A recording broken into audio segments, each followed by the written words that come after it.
Hai, kami dari kelompok 2 akan memperkenalkan diri kami masing-masing.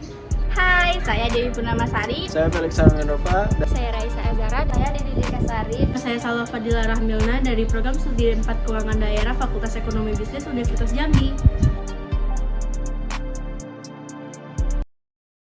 Saat ini Indonesia sebagai salah satu negara berkembang sedang berusaha melaksanakan pembangunan di segala bidang, terutama di bidang ekonomi. Perekonomian suatu negara yang baik akan menunjang kehidupan masyarakat. Maka dari itu, pemerintah mengarahkan segala upaya dan kemampuan untuk mendapatkan dana pembiayaan pembangunan tersebut, salah satunya melalui sektor pajak. Yang pertama akan bahas tentang stelsel dalam pemungutan pajak. Definisi stelsel pajak itu adalah pemungutan pajak yang digunakan untuk menghitung besarnya pajak yang harus dibayarkan oleh para wajib pajak. Dan jenis-jenis stelsel pajak itu terbagi menjadi 3. Yang pertama adalah stelsel nyata atau real, yang kedua stelsel fiktif, dan ketiga adalah stelsel campuran. Yang pertama adalah stelsel nyata atau real, adalah pemungutan pajak didasarkan pada objek atau penghasilan yang diperoleh sesungguhnya, sehingga pemungutan baru dapat dilakukan pada akhir tahun, yakni setelah penghasilan yang sesungguhnya diketahui. Kelebihan dari stelsel nyata ini, perhitungan didasarkan dari penghasilan sesungguhnya dan hasil yang didapatkan akan lebih akurat. Kelemahannya, pajak baru dapat dibayarkan baru pada akhir tahun pajak. Yang kedua adalah stelsel fiktif. Pemungutan pajak yang didasarkan pada perkiraan oleh suatu undang-undang, perkiraan yang digunakan tergantung pada peraturan perpajakan yang berlaku. Stelsel ini menerapkan sistem pemungutan pajak di depan. Kelebihannya itu adalah pajak yang dibayarkan berjalan selama setahun tanpa harus menunggu hingga akhir tahun. Kekurangannya, pajak yang dibayarkan tidak akurat karena tidak berdasarkan keadaan sesungguhnya dan mengikuti tahun yang sebelumnya. Yang ketiga adalah stelsel campuran. Pada dasarnya adalah kombinasi antara stelsel nyata atau real dan stelsel fiktif. Kelebihan ini adalah pemungutan pajak sudah dapat dilakukan pada awal tahun pajak, dan pajak yang dipungut sesuai dengan besarnya pajak yang sesungguhnya, terutang. Kelemahannya, perhitungan pajak dilakukan 2 kali, yaitu pada awal awal dan akhir tahun. Selanjutnya adalah tentang kendala dalam pemungutan pajak. Kendala dalam pemungutan pajak. Jadi ada beberapa kendala dalam pemungutan pajak. Yang pertama, berbagai peraturan pelaksanaan undang-undang yang seringkali tidak konsisten dengan undang-undangnya. Melaksanakan reformasi pajak lebih pelik dan memakan waktu dibandingkan dengan ketika merancang reformasi pajak dalam undang-undang. Apabila peraturan pelaksanaan yang dijadikan dasar dalam melaksanakan aturan hukum pajak tidak konsisten, maka itu akan mengakibatkan kendala yang fatal dalam pemungutan pajak. Yang kedua, database yang masih jauh dari standar internasional.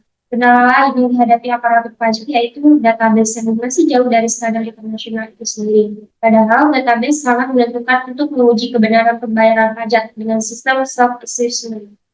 Persepsi masyarakat bahwa pajak dana yang dikumpulkan oleh pemerintah digunakan secara boros atau dikorupsi juga menimbulkan kendala untuk menetapkan kepatuhan pembayaran pajak. Berbagai pemungutan resmi dan tidak resmi, baik di pusat maupun daerah, yang membebani masyarakat juga menimbulkan hambatan untuk menaikkan penerimaan pajak. Dan ketiga, lemahnya penegakan hukum terhadap kepatuhan membayar pajak bagi penyelenggara negara. Law enforcement merupakan pelaksanaan hukum oleh pejabat yang berwenang di bidang hukum, misalnya melaksanakan hukum oleh polisi, jaksa, hakim, dan sebagainya. Yang keempat, kurangnya atau tidak adanya kesadaran masyarakat dalam pemungutan pajak dituntut kesadaran warga negara untuk memenuhi kewajiban kenegaraan. Kurangnya atau tidak adanya kesadaran masyarakat sebagai wajib pajak untuk membayar pajak ke negara mengakibatkan timbulnya perlawanan atau terhadap pajak yang merupakan kendala dalam pemungutan pajak sehingga mengakibatkan berkurangnya penerimaan kas negara. Baiklah, untuk yang selanjutnya untuk perlawanan pajak. Selanjutnya ada bentuk perlawanan pajak. Bentuk perlawanan pajak ini terbagi 2. Yang pertama, perlawanan pasif, dan yang kedua, perlawanan aktif. 1. Perlawanan pasif. Perlawanan pasif adalah perlawanan yang tidak dipraktisi oleh wajib pajak itu sendiri, tetapi disebabkan oleh keadaan sekitar wajib pajak. Perlawanan pasif terdiri dari hambatan-hambatan yang mempersulit pemungutan pajak. yang berkaitan erat dengan struktur ekonomi negara, perkembangan intelektual dan moral penduduk, serta teknik pemungutan pajak itu sendiri. Yang kedua, perlawanan aktif.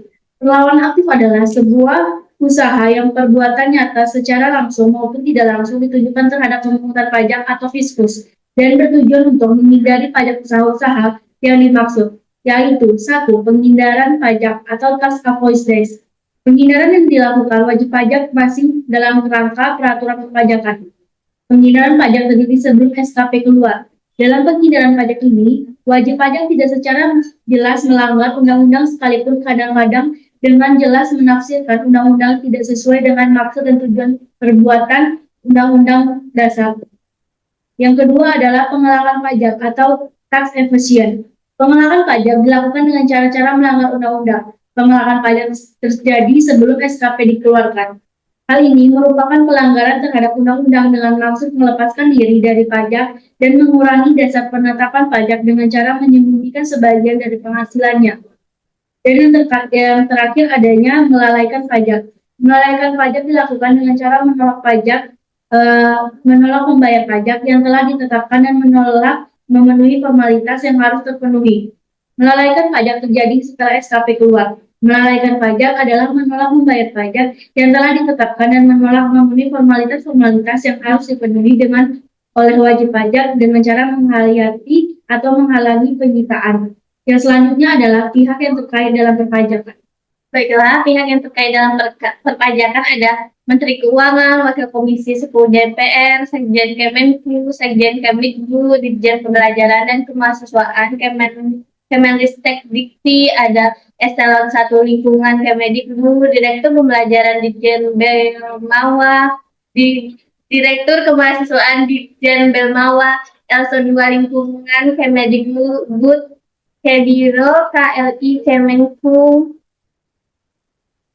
ada Direktur Pendidikan dan Pelayanan Masyarakat KPK, Direktur Departemen Literasi dan Edukasi Keuangan OJK, Direktur Peran Serta Masyarakat BNN, Direktur Kerjasama Pendidikan Kependudukan BKKBN, Kepala Dinas Pendidikan dan Kebudayaan Provinsi DKI Jakarta, Kepala Dinas Pendidikan dan Kebudayaan Provinsi Kabupaten Kota, Museum Rektor Indonesia, Regiat Pendidikan, Profesor Udin Winata Putra, IKPI Pusat. Dan selanjutnya ada penggolongan pajak. Penggolongan pajak dapat pula digolongkan ke dalam beberapa macam penggolongan pajak yang ada, yaitu sebagai berikut. Yang pertama, pajak pusat dan pajak daerah. Pajak pusat adalah pajak yang dikelola atau pemungutannya dilakukan oleh pemerintah pusat dan dilakukan untuk mengisi kas negara. Contoh pajak pusat: PPH, PTN, PTNBM, dan Bea Markai. Pajak daerah adalah pajak yang dikelola atau pemungutannya dilakukan oleh pihak pemerintah daerah dan digunakan untuk mengisi kas daerah. Contoh pajak daerah, pajak pembangunan, dan pajak kendaraan bermotor. Yang kedua ada pajak langsung dan tidak langsung. Pajak langsung adalah pajak yang bebannya tidak dapat digeser atau dilimpahkan kepada orang lain. Contohnya adalah pajak bangunan.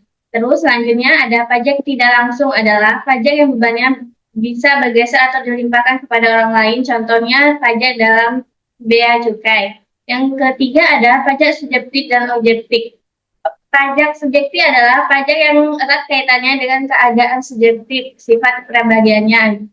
Terus yang selanjutnya ada pajak objektif, adalah pajak yang erat kaitannya dengan objek pajaknya, sehingga besar objek pajak hanya tergantung dari keadaan objek dan tanpa dipengaruhi oleh keadaan subjeknya.